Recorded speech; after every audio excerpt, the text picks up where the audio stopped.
چرته به یو بچی داسې ونی نه چې محمد رسول الله په طریقه باندې هغه سر چرته وړوکی کړي، چا به انګریزي کټینګ کړی، چا به غربي کټینګ کړی، چا به پرتوګونه دومره غټ ځوان به وي. زه خو دې خبرې پرون په یو لارې را روان وم، یو هلک مې ولیدو، پته نه لګي چې داسې پرتوګ خو ما له اوسه پورې د هلکانو نه دی لیدلی.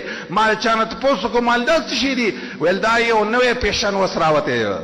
چا خپل بچي ته داسې ونه ویلې چې بچیه ستا سره چې دا غټ څپېړه موبایل سړی ته پې ټوله شپه څه ته ناست دی؟ د سهار په جمع کې والله یو ځوان به م ته ونه ویني چې په جومات کې یو نوجوان په مانځه کې ولاړ دی او پلار یې ښه دعوه کوي چې زه مسلمان یم، زه کلمات که ته بالفرض جمع له راشې که نه او ستا دغه بچی بالمازه په جومات کې په کور کې پروت وي، والله قرآن کې الله فرمایي یا ایها الذین آمنوا قوا انفسکم واهلیکم نارا.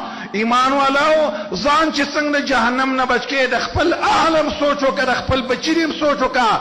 ستا بچی چې ته نن سوچ وکړي، د بچو چې نن فکر وکړي، چرته به یو بچی داسې ونی نه چې د محمد رسول الله په طریقه باندې هغه سر چرته وړوکی کړي، چا به انګریزي کټینګ کړی، چا به غربي کټینګ کړی، چا به پرتوګونه دومره غټ ځوان به وي. زه خو دې خبرې پرون په یو لارې را روان وم، یو هلک مې ولیدو، پته نه لګي چې داسې پرتوګ خو ما له اوسه پورې د هلکانو نه دی لیدلی. ما د چا نه تپوس وکړو ما دا څه شي دي؟ ویل دا یو نوی پیشن اوس راوتی.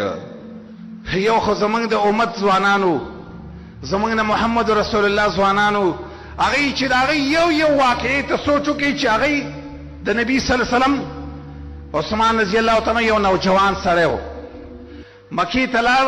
مکې ته چې کله لاړ صلح حدیبیه کې ناشنا واقعه ده، طبقات د ابن سعد کې دا واقعه لیکي دی چې کله مدینې مکې ته لاړ نو د تره زوی و په مکه کې، د هغه سره شپه تېره کړه. سهار چې شو د ده دا لنګ چې و نو دا لنګ یې په دې د پنډۍ په دې نیمه باندې و، پنسي ډېرې چوتې وې په لنډه اصطلاح باندې، پنسي ډېرې دې پنډۍ نیمې ته یې را رسولې.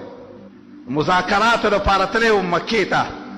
تره زوی ورته وایي د دې د مکې د غټانو سره خو ته خبرې کې، خو دا تا چې دا پنسي دومره پورته کړي دي که نه، په دې باندې سړی داسې بانډچي غوندې ښکارېږي او د غټو خلکو سره خبرې کې مذاکرات کې، نو دا پنسي لږې ښکته که لګې.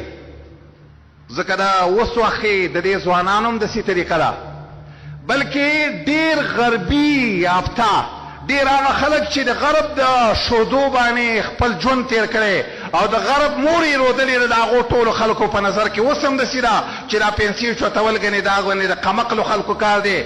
بلکې ډېر خلک د پنسو پورته کولو ته سره دې خبرې ته فکر نشته چې دا ګنې ګناه کبیره ده چې د چا پنسي د پړکي نه ښکته وي. نوجوانو عثمان ورته وایي په دغه وخت کې دا ډېر نوجوانو عثمان ورته وایي زه مذاکراتو نه راغلی ما، خو زه پنسي اگر که دا خبره یاد ساتئ د پلکي نه چې پنسي را چوتې شي ام سړی د ګناه نه بچ کېږي، خو ویل زه یې د دې پنډۍ نه م نه ښکته کوم. ویل ولې؟ هکذا عذرة صاحبنا، زما ملګری محمد صلی الله علیه وسلم لنګ چې دی هغه په دې پنډۍ په نیمه باندې زه د خپل نبي خلاف نشم کولی.